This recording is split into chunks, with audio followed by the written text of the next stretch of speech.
ఆత్మలోని శాంతము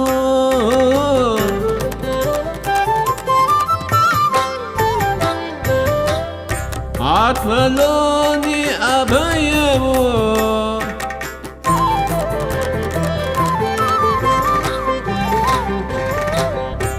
ఆత్మలోని శాంతము అని అభయము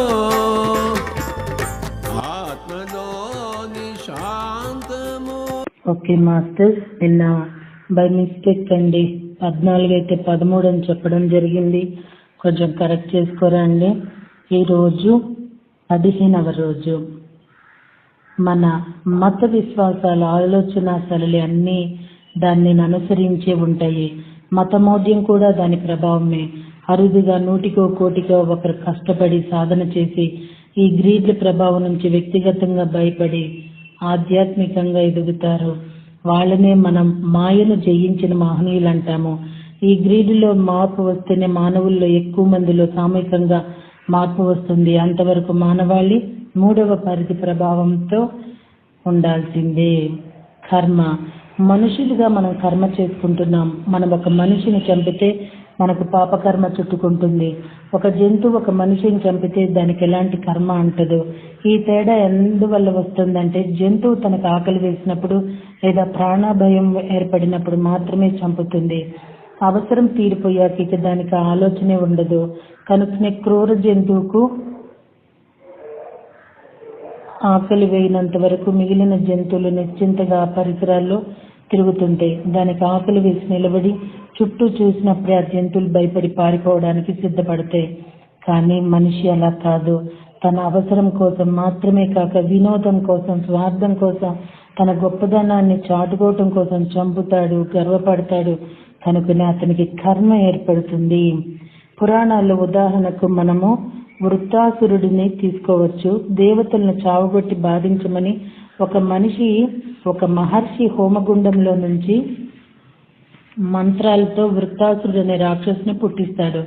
అలా పుట్టిన రాక్షసుడికి కర్మ అనేది ఉండదు. అతడు నిశ్చింతగా వచ్చి దేవతలను చావగొట్టి పోతుంటాడు. ఏం చేసినా వాడిని చంపలేకపోతారు దేవతలు.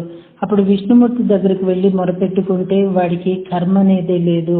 కనుక నేను సైతం వాడిని ఏమీ చేయలేను, ముందు వాడిలో కర్మను తొలగించండి అని ఉపాయం చెప్తాడు ఆయన. మరి కర్మ లేకపోతే ఇలా దేవతలను బాధించే కార్యక్రమం అతను ఎందుకు పెట్టుకున్నట్లు? అసలు అతన్ని పుట్టించింది దేవతలను ఏడిపించడానికి కనుక ఆ విధంగా పుట్టుకలోనే ప్రోగ్రామ్ అయిపోయి ఉన్నాడు. కనుక ఆ పనే చేస్తున్నాడు అతను. విష్ణుమూర్తి సలహా మేరకు దేవతలు అప్పటి నుంచి వృత్తాసురుడు ప్రశాంతంగా కూర్చొని ఉన్నప్పుడు దగ్గరికి వెళ్ళటం, అతను తమను చూడగానే అమ్మ బాబాయ్ భయమేస్తుందని పరిగెత్తిపోవటం చేస్తుంటారు. అలా కొంతకాలం జరిగేసరికి ఆ రాక్షసులో క్రమేణా అహంకారం పెరిగిపోతుంది. దేవతలు తనను చూసి భయపడుతున్నారని గర్వపడటం మొదలవుతుంది. అదే అతని కర్మ అయింది. దానిని ఆసరాగా తీసుకుని విష్ణువు అతన్ని సంహరిస్తాడు. ఈ కథలో కర్మ ఎంత తేలిగ్గా ఏర్పడుతుందో అర్థమైపోతుంది. గతంలో మన మనసు మీద పడిన ముద్రలను బట్టి మనలో పుట్టిన ఎనర్జీయే కర్మ. గ్రీడ్ల ప్రభావం DNA మన జన్యువులోని ఆధ్యాత్మిక సంబంధించిన భాగంలో పురాతన లక్షణాలను కర్మగా సృష్టించింది. సంకల్ప స్వేచ్ఛ. ఇలా అజ్ఞానంలో మన మూలంతో లింకులు లేకుండా ఉండటం జరుగుతుంది. కాబట్టి ఎక్కడా లేని ఒక ప్రత్యేకమైన లక్షణాన్ని భూమి మీద ఉన్న మానవుడికి ఇవ్వటం జరిగింది. అదే సంకల్ప స్వేచ్ఛ లేదా ఎంపిక స్వేచ్ఛ. భూమి మీద జన్మించే మానవుడికి ఎంపిక స్వేచ్ఛ ఇవ్వడానికి మరో కారణం ఏమిటంటే, ఒక వ్యక్తిని ఒక క్లిష్టమైన కార్యార్థమే అసలు ఎలా ఉంటుందో, ఏం చేయాలో తెలియని పని మీద పంపేటప్పుడు అతనికి అధికారాలు ఇచ్చి పంపటం జరుగుతుంది. లేకపోతే అతను ఆ పని సాధించలేడు. అదే విధంగా భూమి మీదకి మానవులుగా మనల్ని పంపేటప్పుడు ఎలా కావాలంటే అలా ఉండటానికి పూర్తి స్వేచ్ఛనిచ్చేశారు. మన ప్రజ్ఞాత్మతో సంబంధం లేకుండా మనకు ఆ స్వేచ్ఛనిచ్చారు. ఆ విధంగా మన భూమి పనితీరు తెన్నులు, మన శరీర ధర్మాలు ఏర్పరిచారు. ద్వంద్వత్వం ఏర్పడంతోనే ఆత్మలన్నింటినీ సంకల్ప స్వేచ్ఛ సహజంగా ఏర్పడిందని చెప్పుకున్నాం. మరి మానవులకు ఇవ్వబడిన సంకల్ప స్వేచ్ఛ ఆవల వైపు వారి సంకల్ప స్వేచ్ఛ కన్నా ఏ విధంగా భిన్నమైనది? సృష్టిలోనే ఏ లోకానికి లేని ఒక లక్షణం కేవలం భూలోకానికి ఉన్నదని ముందే చెప్పుకున్నాం. అదేమిటంటే ఇక్కడ జీవించడానికి వచ్చే మనమే దీనిని నిర్మించుకొని ప్రాణం పోసుకున్నాం కనుక మన ఉన్నతే భూలోక ఉన్నతి అవుతుంది. భూమి భవిష్యత్తును నిర్ణయించే వీలు మనకుంది. మనం సరేనంటేనే భూమి ఎదుగుతుంది, పై అలసంఖ్యలకు పోతుంది. 1987లో జరిగిన హార్మోనిక్ కన్వర్జెన్స్ అంటే ఆత్మోన్నతికి అనుమతిలో మనకి విషయం పూర్తిగా అర్థమైంది. గ్రీడ్ల ప్రభావం. అయితే ఇక్కడ ఒక అనుమానం రావచ్చు. ఏ గ్రీడ్ల కింద మానవులు ఉంటున్నారో అవే గ్రీడ్ల కింద పశు పక్షాదులు కూడా ఉంటున్నాయి కదా, మరి ఈ మాయ ప్రభావం వాటి మీద లేదా అని. వాటి DNA నిర్మాణంలోనే ఈ మాయపొరకు అతీతంగా వాటిని సృష్టించడం జరిగింది. ఈ గ్రీడ్ల ప్రభావం కేవలం మానవుల మీద మాత్రమే పడేటట్లు తయారు చేశారు. ఈ గ్రీడ్లు ఎంత బలంగా తయారు చేసుకున్నామంటే ఏ దేవతలైనా సరే మన గ్రీడుల్లోకి మన ప్రకంపన స్థాయికి వచ్చారంటే ఇక్కడే వాటి ప్రభావంలోనే ఇరుక్కుపోతారు. అందుకే వాళ్ళు భౌతికమైన చెవులకు వినబడరు, ఈ భౌతికమైన కళ్ళకు కనపడరు. మన దగ్గరకు వచ్చినప్పుడు వాళ్ళు జాగ్రత్తగా వాళ్ళు ఉంటారు. మన డైమెన్షన్లోకి, మన ప్రకంపన స్థాయిలోకి, మన అలసంఖ్యలోకి నేరుగా రారు. భౌతికంగా వాళ్ళు మనకు కనబడరు, కనబడినట్లు అనిపిస్తారు. ఒకవేళ మనతో మాట్లాడాలంటే ఎవరో ఒకరి ద్వారా మాట్లాడతారు. మన శక్తుల్ని, జ్ఞాపకాలను దూరం చేసుకున్నాం కదా. తాత్కాలికంగానే అనుకోండి, మన ఒరిజినల్ తత్వాన్ని అవసరమైనప్పుడు మనకు జ్ఞాపకం చేస్తూ స్పిరిట్తో మనకు లింకు తెగకుండా చూసుకుంటూ మనల్ని నడిపించడానికి మనలో ప్రతి ఒక్కరి వెంట 2 ఏంజల్స్ మార్గదర్శులుగా వచ్చారు. వీళ్ళను గార్డియన్ ఏంజల్స్ అని, గైడ్స్ అని అంటారు, మార్గదర్శకులు. పసిబిడ్డను రోడ్డు మీద పంపేటప్పుడు పెద్దవాళ్ళు ఏం చేస్తారు? బుద్ధి తెలిసి బాధ్యతగా ఉండగలిగిన తోడు నుంచి పంపుతారు. అదేవిధంగా మనం భూమి మీదకి వచ్చేటప్పుడు అజ్ఞానంలో మనిషిగా పుడుతున్నాం కాబట్టి పూర్తి జ్ఞానం ఉన్న మార్గదర్శకులు మన వెంట వచ్చారు. తాము చేయలేంది పసిబిడ్డ అడిగినప్పుడు పెద్దవాళ్ళు ఎలాగైతే ఆ కోరిక తీర్చలేరో అదే విధంగా వాళ్ళకే సమాధానం తెలియని ప్రశ్నలు మనం వేసినప్పుడు, తీర్చలేని కోరికలు మనం కోరినప్పుడు మన మార్గదర్శకులైన ఏంజల్స్ మౌనం వహించడం తప్ప ఇంకేం చేయలేకపోయారు. ఈ మార్గదర్శకులు కూడా మనలాంటి ఆత్మలే, కాకపోతే మనలో వాళ్ళు 3 పరిధుల ప్రకంపనలోకి దిగి జన్మలు తీసుకోరు, ఉన్నత పరిధిలోనే ఉంటారు. అయితే మన గ్రీడ్ల కిందనే, మన ప్రక్కనే, మన ఆరాలోనే ఉంటారు, మన వ్యక్తిగత ఎనర్జీ క్షేత్రంలోనే ఉంటారు. కాబట్టి మనం తెగిన గాలిపటంలా అందకుండా పోయే పరిస్థితి రాకుండా వాళ్ళు మనల్ని కాపాడుకుంటూ ఉంటారు. ఈ మార్గదర్శకులు మనలాగా భౌతిక శరీరం కాకుండా కాంతి శరీరంలోనే ఉండిపోయారు. భూమి మీద మనం అనేక జన్మలు తీసుకుంటుంటే వాళ్ళు గ్రీడ్లకు ఈవల వైపు మనతో పాటే ఉండిపోయారు. వాళ్ళు చేయవలసింది ఏమిటంటే మనలో ఎనర్జీ బ్యాలెన్స్ ని నిలపాలి, ఆధ్యాత్మికాన్ని నిలపాలి మనలో. అంటే ఈ గ్రీడ్ల ప్రభావం వల్ల మనలో ఆత్మజ్ఞానం పూర్తిగా తుడిచిపెట్టుకుపోకుండా బ్యాలెన్స్ లో నిలబెట్టాలి. ఇవన్నీ వాళ్ళు చెయ్యాలి. వీళ్ళు మన వెంట లేకపోయినట్లయితే మనం ద్వంద్వత్వంలో నుంచి బయటపడలేనంతగా అందులో కూరుకుపోయి ఉండేవాళ్ళం. మనం భూమి మీద ఎన్ని జన్మలు తీసుకుంటూ వచ్చామో అన్ని జన్మల్లో మన వెంట వాళ్ళు ఉంటూ వచ్చారు. అజ్ఞానంలో ఉన్న మనం రకరకాల పరిస్థితులను ఎదుర్కొంటూ అనుభవాలను పొందుతూ జ్ఞానాన్ని సంపాదించుకోసాగాము. మన అనుభవాలను బట్టి మనం ఆలోచన చేయటం, వాటి నుంచి ఎనర్జీ కర్మ రూపంగా వెలువడటం, ఆ కర్మను అనుభవించటం, వీటన్నిటి మధ్య మనలో ఏర్పడే కొత్త అవగాహనను బంగారు కాంతిలాగా ఊహించుకుంటే ఆ బంగారు ద్రవ కాంతిని మన మార్గదర్శకులు పాత్రలో నింపుకున్నారట. మన నుంచి వస్తున్న జ్ఞానాన్ని ఎనర్జీగా వాళ్ళు పాత్రలో నింపుకోవడానికి మనం అంగీకరించాము. వాళ్ళు ఈ జ్ఞానాన్ని మన నుంచి దొంగతనం చేయడం లేదు, మన అనుమతితోనే మన జ్ఞానాన్ని వాళ్ళు పొందుతున్నారు. వాళ్ళు పాత్రలను నింపి వేరే బృందానికి అందిస్తారు. ఖాళీ పాత్రలు కొత్తవిగా మళ్ళీ రెడీగా పెట్టేస్తారు. అద్భుతమైన తేనె లాంటి ఆ జ్ఞానాన్ని ఆవలి వైపు వారికి అందిస్తారు. ఇలా అందివ్వబడిన ఎనర్జీతో మన విశ్వ సృష్టి కొనసాగుతుంది.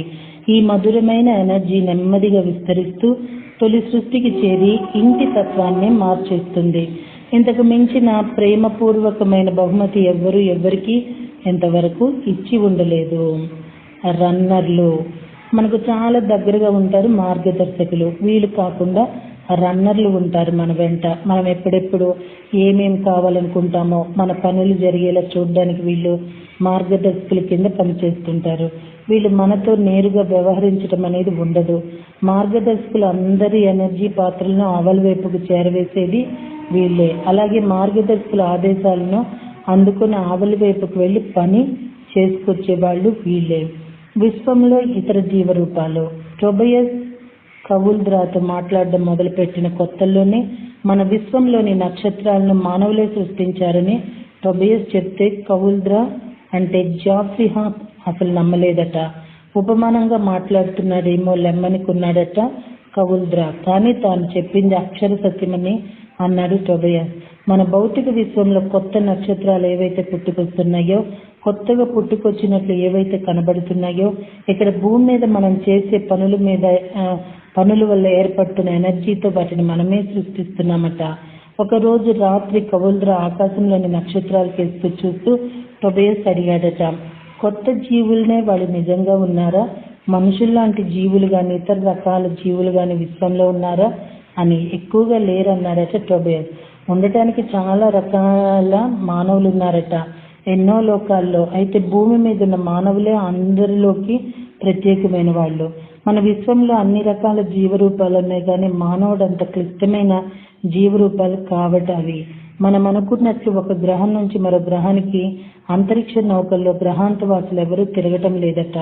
మనకు కనబడుతున్నది, మనం ఫీల్ అవుతున్నది ఇప్పటి దృశ్యాలు కాదట. మన సైన్స్ ఈ విషయాన్ని చెప్తుంది కదా. మనం అసలు భూమి మీదకి రాకపూర్వము అక్కడ జరిగిన కార్యకలాపాలట అవి. అప్పట్లో అక్కడ వివిధ డైమెన్షన్లో చాలా పనులు జరిగాయి కదా.